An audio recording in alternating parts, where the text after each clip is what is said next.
হ্যাঁ, এখনই বলবো না?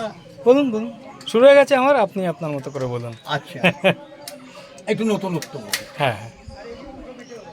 দেখো বাবা, এই কালী সম্পর্কে জানতে গেলে প্রথমে নন্দকুমার সম্বন্ধে একটু জানতে হবে। হুম হুম। হয়তো আমাকে প্রশ্ন রাখতে পারো, ভাই কি এমন মহাদয় যে নন্দকুমারের নামটা তোমার মুখ থেকে শুনতে হবে? কারণ একটাই, ওই নন্দকুমারের ছেলে গুরুদাস রয় 1772 বাংলায় 1178 11ই মাঘ, আজ থেকে 252 বছর আগে এই মায়ের প্রতিষ্ঠা করেন। তাহলে কোন নন্দকুমার গো? সেই নন্দকুমার যে নন্দকুমারকে ভারতবর্ষের বুকে প্রথম ফাঁসি দেওয়া হয় 1775 খ্রিস্টাব্দের 5ই আগস্ট কলকাতার হেস্টিংসে। তখন তো কলকাতা এতটুকু, সুতানাটি, গোবিন্দপুর আর কলকাতা তিনটে গ্রাম, মাত্র 10,000 লোক। কলকাতার অধিকাংশই অধিবাসী ওই অন্যায়ভাবে ফাঁসি দেওয়ার জন্যে ব্রিটিশ সরকারকে ধিক্কার দিয়েছিলেন। অনেকে আবার ব্রহ্মহত্যা হয়েছে বলে বাড়ি ছেড়ে পালিয়ে গেছেন। প্রমাণ, উত্তর পাড়ার সেনবাড়িটা আজও কিন্তু সিল করা আছে। আর এই যে কালীটা আমরা দেখতে এসছি, পুজো দেবে নাকি? ব্রহ্মহত্যা হয়েছে বলে বাড়ি ছেড়ে পালিয়ে গেছেন। আর এই যে কালীটা আমরা দেখতে এসছি, এটা তো ভুঁই ফুরি আপনাকে এখানে গজিয়ে উঠিনি। এই কালীটাকে নিয়ে আসা হয়েছিল। প্রসঙ্গে আবার মতানৈক্য আছে।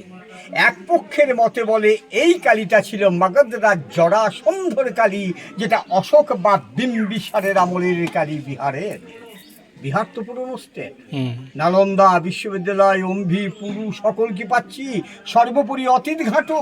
অতীতে আমাদের ভারতবর্ষ ছিল অঙ্গ বঙ্গ কলিঙ্গ, অর্থাৎ বাংলা, বিহার, উড়িষ্যা।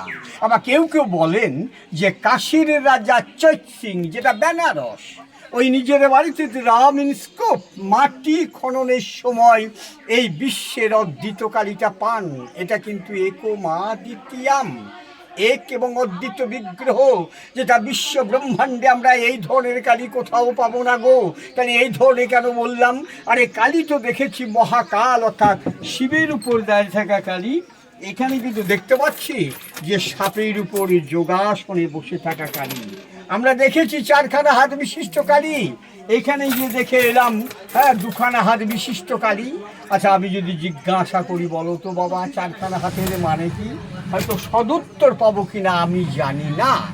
ওই যে পূজারী, আমি কাউকে পুরোহিত বলি না, কারণ তোমার হিত বা মঙ্গলের জন্য আমার জন্ম হয়নি। আমার জন্মটা কিন্তু হয়েছিল উজ্জয়িনীতে, পাটলিপুত্রে। আমি চাল, কলা, কাপড়, গামছা, সোনা দানা খাবার জন্য পশ্চিম বাংলার বুকে এসেছি। আমি পূজারী, দেখলে না? দুর্গা পুজো 10,000 টাকা নেব, কন্ট্রাকচুয়াল। কালী পুজো 5,000 টাকা নিব, সরস্বতী পুজো 1,000, সত্যনারায়ণ 500 টাকা। তাই আমি কন্ট্রাকচুয়ালে পুজো করছি, আমি তো পূজারী। সেই পূজারী যখন সংকল্প করেন, তখনই কিন্তু চারণ করেন যে চতুর্বর্গ ফলপ্রাপ্তি কামনার্থে যৎকিঞ্চিৎ ভোগং পূজনমহং করিষ্যামি।